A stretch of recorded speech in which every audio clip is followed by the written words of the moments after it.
इन्होंने भारतीय जनता पार्टी के माध्यम से काम करते करते ही जन सेवा ही प्रभु सेवा है, ये मंत्र को चरितार्थ करा और किसान का कल्याण ही राष्ट्र का कल्याण है, इस सूत्र को भी चरितार्थ करने का काम श्री येदियुरप्पा जी ने किया है। एक चावल मिल के अंदर क्लर्क की नौकरी करने वाले व्यक्ति ने अपने यशस्वी जीवन में चार बार कर्नाटक जैसे राज्य के मुख्यमंत्री बनने का सौभाग्य हासिल किया है। राजनीति में दो प्रकार के नेता होते हैं। एक नेता होता है जो रास्ता बना है वो रास्ते पर चलकर अपनी मजल पूरी करे, और जो दूसरा नेता होता है जो कुछ कर जाते हैं वो होते हैं कि अपना रास्ता खुद बनाकर दूसरों के लिए रास्ता बनाने का काम करे। श्री येदियुरप्पा का जीवन इसी प्रकार का जीवन। एक साधारण युवक के रूप में शिकारीपुरा से जब उन्होंने यात्रा शुरू की, उनके पास कोई बैकग्राउंड, राजनीतिक बैकग्राउंड नहीं था। एक साधारण व्यक्ति नैतिकता के सहारे आइडियोलॉजी को आगे कर किस प्रकार से आगे बढ़ सकता है, उसका उदाहरण श्रीमान येदियुरप्पा है। उनकी इच्छा शक्ति, संघ के संस्कार और राष्ट्र ही सर्वोपरि है, ये उनका विचार पूरा जीवन का ध्रुव वाक्य रहा। 83 में वो पहली बार शिकारीपुरा से विधायक बने और उनका जीवन बंद एसी कमरों में बैठकर फाइलें क्लियर करने में नहीं गया।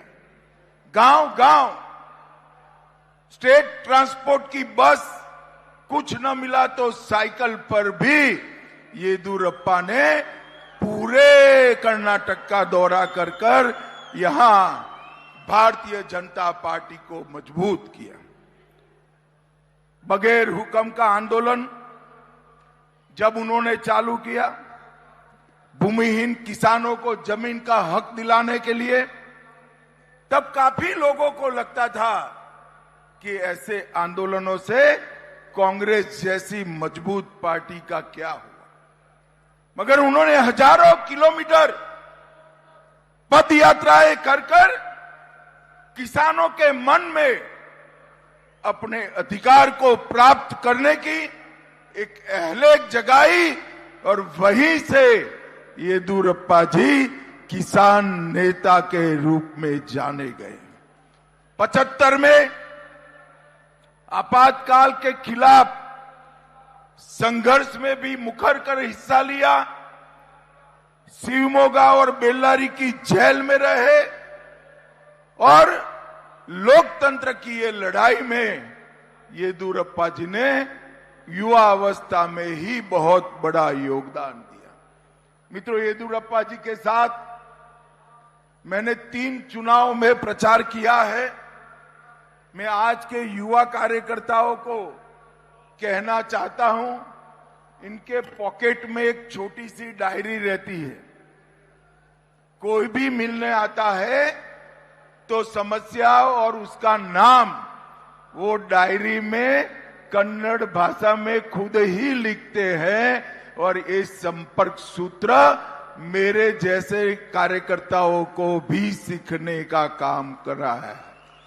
हम सब के लिए छोटी समस्या के लिए किस प्रकार से जवाबदेही के साथ एक जन नेता काम करता है, ये येदियुरप्पा जी ने बहुत बड़ा उदाहरण दिया। जब भी भारत का राजनीतिक दलों का इतिहास कोई लिखेगा, भारतीय जनता पार्टी का इतिहास लिखेगा, तो दक्षिण भारत में भाजपा को आगे बढ़ाने वाले नेता में येदियुरप्पा जी का नाम निश्चित रूप से सुवर्ण अक्षरों से लिखा जाएगा। भाइयों बहनों, जब जनसंघ बना, भाजपा बना, तब एक विचार प्रचारित किया गया कि दक्षिण में कभी भाजपा आगे नहीं बढ़ सकती है। और येदियुरप्पा जी ने दक्षिण में भी पहले उप मुख्यमंत्री और फिर मुख्यमंत्री बनकर दक्षिण के लिए भारतीय जनता पार्टी के दरवाजे खोलने का काम श्रीमान येदियुरप्पा ने किया।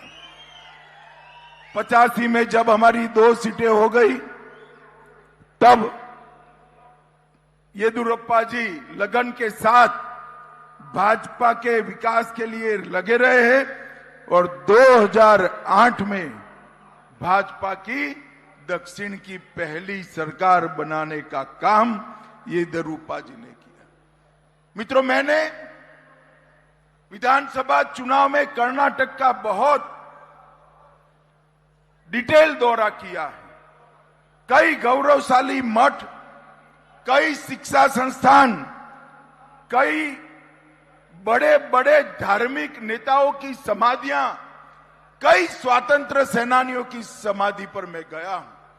हर जगह पे येदियुरप्पा जी ने अपने मुख्यमंत्री के काल में शासन के माध्यम से व्यवस्था करने का काम येदियुरप्पा जी ने किया। मैं आज जरूर बताना चाहूंगा कि जब संगोली रायन्ना को श्रद्धांजलि देने के लिए जहां उनको फांसी दी गई, वहां पर मैं गया था।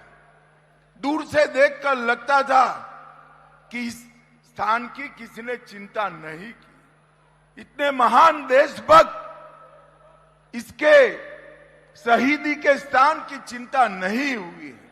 मगर मैं अंदर गया, छोटा सा बागीचा, शुद्ध पीने का पानी, बैठने के लिए कुछ बेंचेस लगे हुए थे और उनका संगोली रायन्ना का पूरा इतिहास वहां पर लिखा हुआ था। मैंने वहां पूछा कि भाई ये किस सज्जन ने किया था? येदियुरप्पा जी मेरे साथ में थे। उन्होंने हाथ जोड़कर कहा, आपके साथ खड़े हैं वो येदियुरप्पा जी ने करा। मित्रों, ये जो भाव है, समाज जीवन के प्रेरणा स्थानों को शासन आगे बढ़ाए, वो भाव उसी में हो सकता है जो समाज को प्यार करता है, समाज को आगे बढ़ाने के लिए काम करता है। देश भर में किसान बजट रखने की शुरुआत भी श्री येदियुरप्पा ने की।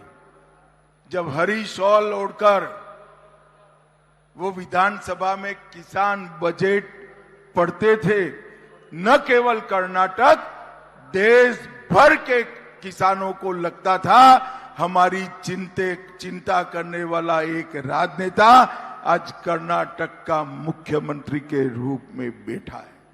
भाइयों बहनों, बहुत बड़ी परंपरा उन्होंने आगे बढ़ाई। अन्नदाता के नेता उन्होंने बने और किसानों के लिए हमेशा उन्होंने आवाज उठाने का काम किया। बेंगलुरु को दुनिया के नक्शे पर ग्लोबल टेक हब के रूप में रखने के लिए भी येदियुरप्पा जी को वर्षों तक याद किया जाएगा। और येदियुरप्पा जी ने अलग अलग समुदायों को, चाहे लिंगायत हो, ओबीसी हो, दलित हो, गौड़ा हो, सबको बीच में सद्भाव बढ़ाने के लिए भी बहुत बड़ा काम किया है।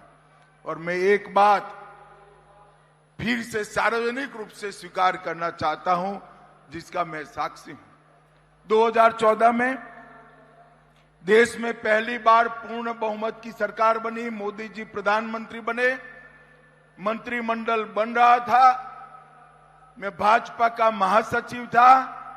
अचानक गुजरात भवन पर सुबह एक कागज आया, वो कागज येदियुरप्पा जी का था कि मेरी प्रायोरिटी कर्नाटक है कर्नाटक में फिर से भाजपा सरकार बनानी है, मुझे मंत्रिमंडल में मत रखिएगा।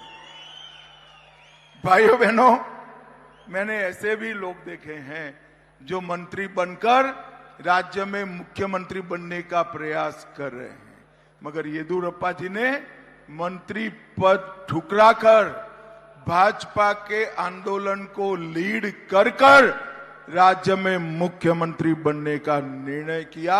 ये बहुत बड़ी बात है। भारतीय जनता पार्टी ने भी देश के किसानों के लिए ढेर सारे काम किए। मैं इसमें बहुत डिटेल जाना नहीं चाहता। आज का दिन येदियुरप्पा जी का है। येदियुरप्पा जी ने 50 साल तक कर्नाटक और देश के सार्वजनिक जीवन की सेवा करने का काम किया है, और मैं तो मंच पर चढ़ते ही ये मंच देखकर आनंदित भी हुआ और आश्चर्यचकित भी हुआ। एक ही मंच पर इतने सारे स्वामी जी, हर संप्रदाय के स्वामी जी आज यहाँ पर उपस्थित है।